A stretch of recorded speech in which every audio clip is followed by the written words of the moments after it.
इस समय उसे जो हंसी सुनाई दे रही थी वो इतनी भयानक थी कि किसी के भी रोंगटे खड़े करने के लिए पर्याप्त थी। वहां का वातावरण इतना भयावह हो गया था कि अब वहां एक पल भी ठहरना आकाश के लिए मुश्किल हो रहा था।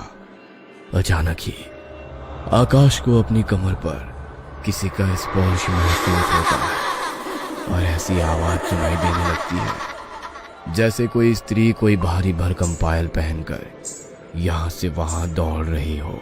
लगता है मेरी साधना पूरी हो गई। जरूर ये पायल की आवाज और मेरे शरीर पर स्पर्श अप्सरा का ही है। यही समय है, मुझे आंखें खोलकर उसके दर्शन करने चाहिए।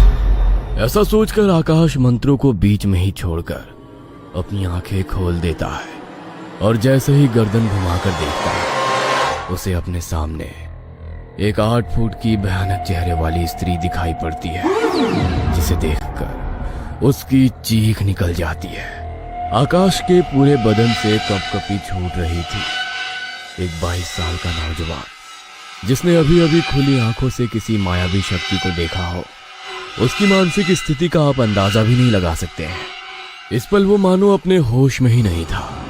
उसके पैर मानो जम गए थे, अपनी जगह से हिल पाने का सहारा भी नहीं था उसके अंदर। तभी वहां का वातावरण एक बार फिर बदलता है। वो तेज सुगंध वहां से गायब हो जाती है। एक पल पहले तक दिखाई दे रही वो मायावी स्त्री भी आंखों से ओझल हो चुकी थी। शमशान भूमि में अब चारों तरफ धुआं ही धुआं नजर आ रहा था।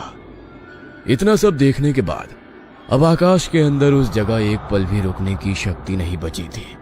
सामग्री को उसी अवस्था में छोड़कर वो दौड़कर अपने घर की ओर जाने लगता है और घर पहुंचकर